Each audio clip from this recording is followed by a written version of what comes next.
Bonjour amis rêveurs et bienvenue sur la chaîne Terre Onirique. On se retrouve enfin pour la nouvelle saison des vidéos mythologiques et on attaque fort cette saison avec une créature que vous m'avez beaucoup demandé, le Kraken. On repart donc en mer à la poursuite de cette créature gigantesque. Affalez les chaloupes, hissez la grand voile et on y va tout de suite après le nouveau générique.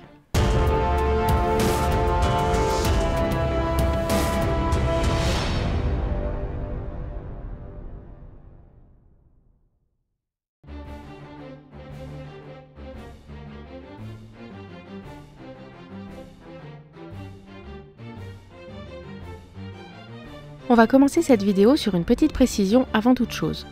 Le film Le Choc des Titans a placé le Kraken dans la mythologie grecque en tant que monstre marin sillonnant la Méditerranée. Alors, il y a bien trace d'un monstre marin gigantesque sous les ordres de Poséidon. La belle Andromède devait lui être sacrifiée pour punir la vanité de sa mère qui avait osé se dire plus belle qu'Héra. Andromède sera sauvée par le héros Persée qui pétrifiera le monstre grâce à la tête de Méduse qu'il rapportait au roi Polydectès, mais dans les faits, il n'existe aucune description physique de ce monstre marin dans la légende originelle. La croyance d'un kraken grec est donc une croyance récente issue du cinéma hollywoodien. La légende du kraken serait apparue en 1180 dans un rapport du roi Sverre de Norvège et à partir des années 1250, les témoignages et récits de marins autour de cette créature gigantesque vont se multiplier. Les chroniques et sagas nordiques vont peu à peu décrire une créature marine gigantesque faisant la taille du Nil et dont le territoire se situerait entre la Norvège et l'Islande. Au XIIIe siècle, dans la saga islandaise Orvar Odr, il est fait mention d'une créature qui serait le monstre marin le plus grand de la mer, capable d'avaler des hommes, des bateaux et même des baleines. 3 siècles plus tard, le Suédois Holst Magnus décrira lui aussi des créatures gigantesques capables de couler un bateau. La créature décrite jusque-là ressemblerait à un calamar géant pouvant atteindre les 10 mètres. Il coulerait les bateaux en enroulant autour de leur coque ses gigantesques tentacules, et la légende raconte qu'il ne laisserait aucun survivant à ses attaques. Malgré toutes ces descriptions, la créature n'est jamais véritablement nommée et il faudra attendre le XVIIIe siècle pour qu'on lui donne enfin le nom de Kraken. En 1735, les nombreux témoignages rapportant des attaques ou des rencontres avec un animal mesurant 12 à 13 mètres de long, qui attaquent les navires, qui dévorent les naufragés et qui sont des animaux insatiables, vont déconcerter les scientifiques. Carl von Linné, le père de la taxonomie moderne, va inclure le kraken dans son ouvrage Systema Naturae, mais les autres scientifiques ne vont pas assumer ce choix, ni le fait que le kraken puisse être autre chose qu'une créature légendaire issue des contes populaires colportés dans les ports. En 1752, l'évêque de Bergen Erik Ludvigsen Pontoppidan va faire une description de la créature en disant qu'il s'agit d'une bête d'1,5 mile de long qui, si elle s'accroche au plus grand navire de guerre, le fait couler jusqu'au fond. Il précisera également que la créature vit dans les fonds marins. Selon Pontoppidan, ce serait aussi la plongée de la créature qui serait dangereuse pour les navires puisque sa taille colossale et ses remous formeraient un immense tourbillon capable de couler n'importe quel navire. Il semblerait que les récits de Pontoppidan soient basés sur l'observation des calamars géants. Je fais une petite pause ici dans l'histoire du kraken pour vous en donner une description physique telle qu'on a pu la voir dans les divers récits depuis le Moyen-Âge. Le kraken serait un animal de la famille des céphalopodes, c'est-à-dire qu'ils ont une tête massive et des tentacules ou des bras qui y sont raccrochés, comme pour les pieuvres ou les calamars par exemple. Autre petit aparté vocabulaire, le mot tentacule est un mot masculin, on dit donc un tentacule, même si aujourd'hui on entend beaucoup plus une tentacule, ce qui est malheureusement une erreur. Les tentacules du kraken sont au nombre de 8 et ils sont munis de ventouses. Pour ce qui en est de ces ventouses, elles sont munies d'une sorte de piston qui permet de créer un vide pour adhérer fortement aux objets. En comparaison, les pieuvres ont des ventouses qui font au maximum 8 cm de diamètre qui peuvent chacune soulever 15 kg. Et pour en finir avec ces ventouses, elles sont parfois munies aussi de dents ou de crochets, ce qui en fait des armes redoutables. Les scientifiques ont par ailleurs observé des cicatrices sur certains cachalots qui pouvaient atteindre 45 cm de diamètre. Alors, on ne va pas tout de suite crier au monstre géant, la taille de ces cicatrices gigantesques pourrait aussi bien s'expliquer par le fait que les cicatrices aient pu grandir en même temps que la croissance de l'animal. Maintenant que vous en avez une description un peu plus précise, on retourne dans l'histoire du Kraken. La légende du Kraken est une légende principalement marine et elle est liée aux péripéties vécues dans les mers inconnues par les marins qui en parlaient à leur retour. Les pêcheurs colportaient également beaucoup cette légende puisque d'après leurs témoignages, le Kraken était souvent accompagné de très nombreux bancs de poissons. Comme la pêche était très favorable, les pêcheurs essayaient de s'approcher au plus près de la créature et en rentrant au port, ils se partageaient entre eux les meilleurs coins pour la pêche. Un peu comme nous aujourd'hui quand on se partage nos meilleurs coins pour la cueillette des champignons. Si au début la légende du Kraken se limitait à l'Atlantique Nord, la modernité a peu à peu étendu les observations de la créature marine au Pacifique. En 1801, c'est au tour du malacologue Pierre-Denis de Montfort d'inclure la créature dans son ouvrage « Histoire naturelle générale et particulière des mollusques ». Et sinon, un malacologue est une personne qui étudie les mollusques. Décidément, il y a foule de mots compliqués dans cette vidéo, j'espère ne pas trop vous perdre avec ces termes techniques. Montfort va consigner l'existence d'animaux les plus grands de la nature, ce qu'il va appeler le poulpe colossal et le poulpe kraken. Montfort s'est appuyé sur des témoignages de marins contemporains qu'il a mis en relation avec un animal similaire cité par Pline l'Ancien dans la Rome antique. Montfort va également utiliser une illustration qui est devenue aujourd'hui l'image emblématique du Kraken et que vous pouvez actuellement voir à l'écran. On peut y voir un poulpe géant en train d'attaquer un navire au large de l'Angola. Malheureusement pour lui, les autres scientifiques vont totalement rejeter les théories de Montfort et il sera discrédité du monde scientifique jusqu'à la fin de ses jours.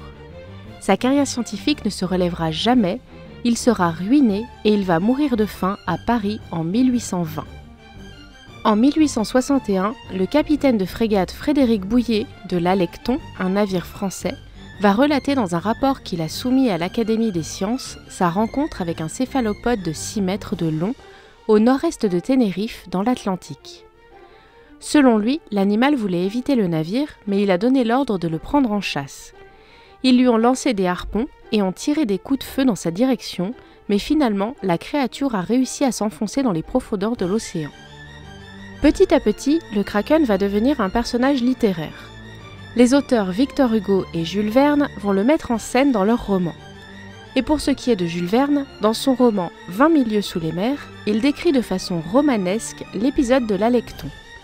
Il va également utiliser toutes les références mythiques et historiques qu'il a pu trouver sur l'animal, et il va utiliser toutes ces informations pour décrire l'attaque d'un calamar géant sur le Nautilus.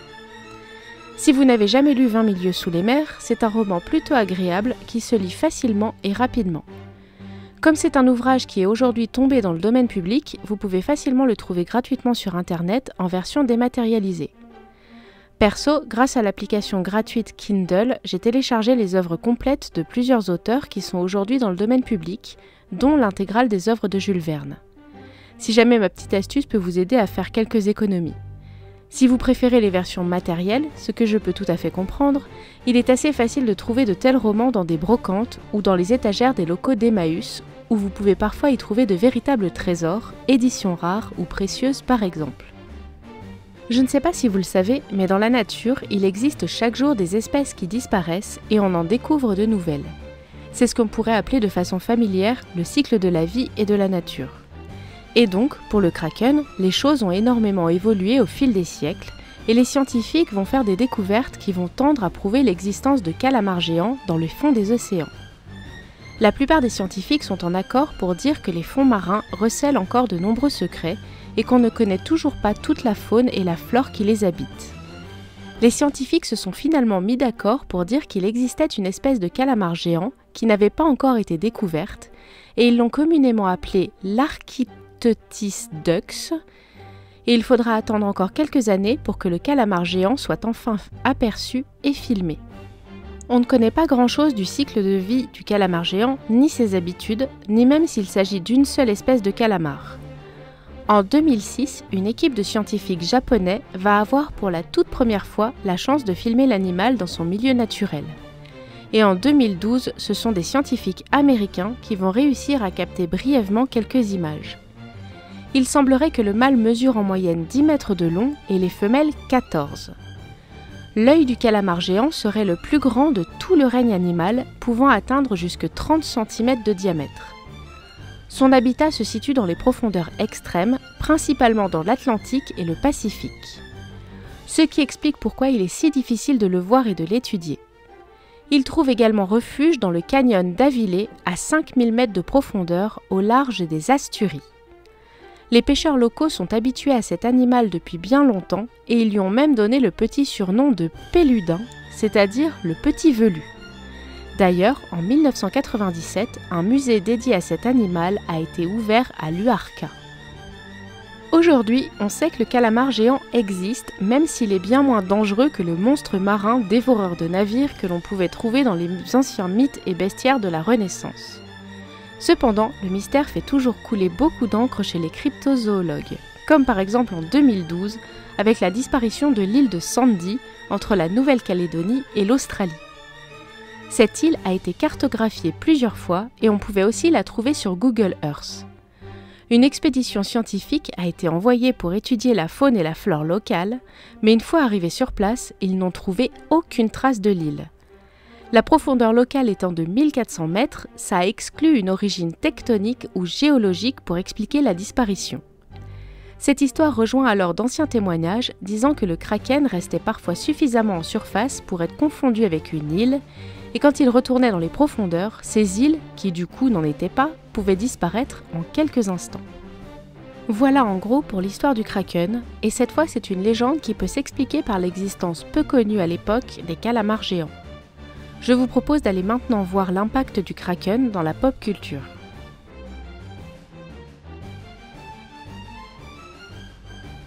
Je l'ai rapidement dit dans la première partie, mais le kraken est peu à peu devenu un monstre récurrent dans les œuvres fantastiques. Les références sont vraiment très nombreuses et si je devais toutes vous les donner, on va vraiment y passer des heures. C'est pourquoi, comme chaque fois, j'ai fait une petite sélection parmi les œuvres que je connais le mieux et que je préfère. Il n'y a aucun oubli de ma part, juste des choix. Je vous invite à me laisser vos propres références dans les commentaires, je serai ravie d'en discuter avec vous et d'aller voir ce que vous proposez. Comme il y en a vraiment beaucoup, je ne vais pas m'arrêter sur tout, mais au moins vous citer les références qui me semblent les plus emblématiques. J'ai donc regroupé tout ça dans plusieurs catégories, un peu comme je fais à chaque fois, vous ne serez pas dépaysés comme ça. Et je commence avec le cinéma, puisque l'on peut retrouver le kraken, entre autres, dans Pirates des Caraïbes 2, sorti en 2006, dans lequel on peut le voir poursuivre Jack Sparrow après que Davy Jones a apposé sur lui la marque noire. On peut aussi apercevoir une créature qui ressemble au kraken dans le premier film de la trilogie du Seigneur des Anneaux, sorti en 2001. Quand la communauté de l'anneau est devant la porte de pierre menant aux mines de la Moria, on peut voir une grosse bête dotée de tentacules qui essaye d'attirer Frodon à lui avant de se faire exploser par Aragorn et Legolas. Et comme je l'ai dit au début de la vidéo, on retrouve aussi un kraken dans le film Le Choc des Titans de 2010. Niveau littérature, j'ai déjà cité 20 000 lieues sous les mers dans la première partie, avec le fameux kraken qui attaque le Nautilus, le sous-marin du capitaine Nemo. Je vais juste rajouter quelques mots sur le calamar géant qui habite dans le lac Noir qui borde l'école de Poudlard dans la saga Harry Potter. On ne le voit pas trop dans les films, mais dans les livres, il est fait mention plusieurs fois de cette créature qui aime délasser ses tentacules et les faire prendre le soleil sur la berge. Étonnamment, dans le 4e opus, alors que Harry effectue sa seconde tâche dans le lac, il ne croise jamais le calamar. Et fort heureusement, me direz-vous. Pour l'univers des séries, je pourrais vous citer Game of Thrones, puisque le kraken est l'emblème de la maison Greyjoy, on peut le voir sur leur drapeau. Il y a aussi un épisode de The Big Bang Theory dans lequel on peut voir cette créature mythique. Alors que Léonard est parti en mission sur un bateau au large et que ni Penny ni Sheldon n'ont de nouvelles de lui depuis un moment, Sheldon va faire un cauchemar dans lequel il voit le bateau de Léonard se faire attaquer et couler par le kraken. Pour les mangas et animés, j'ai retenu l'apparition du kraken dans 2 d'entre eux. One Piece, où l'équipage de Luffy va croiser la route du kraken alors qu'ils se rendent chez les hommes poissons, et Senseiya, lorsque le chevalier de bronze du cygne doit affronter Isaac, l'un des 7 généraux des mers de Poséidon qui représente le kraken. Bien entendu, il apparaît dans d'autres mangas et animés, j'ai juste choisi ces 2-là à vous présenter aujourd'hui. Dans l'univers des jeux de rôle, le Kraken est également une figure importante et un cauchemar pour les aventuriers quand ils prennent les mers.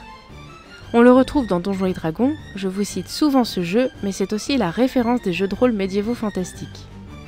Le Kraken peut être rencontré dans la plupart des jeux de rôle fantastiques, selon le degré de sadisme de votre maître de jeu. Et bien entendu, le Kraken est aussi une figure importante des jeux vidéo.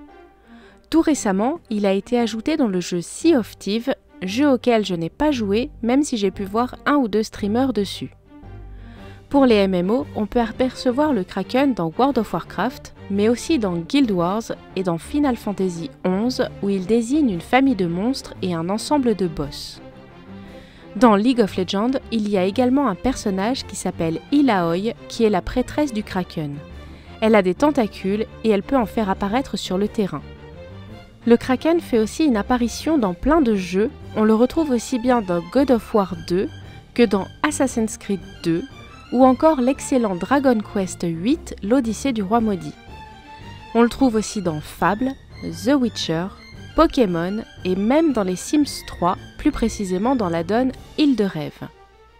Et je finirai sur 2 références qui ne sont pas de la pop culture, mais voilà, en faisant mes petites recherches, j'ai vu que le parc d'attractions SeaWorld à Orlando a des montagnes russes qui s'appellent le Kraken, et il y a aussi une équipe de hockey sur glace qui s'appelle les Kraken de Seattle. Et voilà, nous en avons fini pour aujourd'hui avec cette longue vidéo sur le Kraken. J'espère qu'elle vous aura plu et que vous aurez passé un agréable moment en ma compagnie. Si c'est le cas, un petit pouce en l'air sera vivement apprécié. Vous pouvez également me montrer votre soutien en vous abonnant à ma chaîne si ce n'est pas déjà fait. C'est gratuit et ça m'aide vraiment beaucoup à faire grandir la chaîne. Bien sûr, vous pouvez aussi me suivre sur mes réseaux sociaux, tous les liens sont en barre d'infos. Et en attendant, je vous dis à la semaine prochaine pour un nouveau voyage sur les terres oniriques.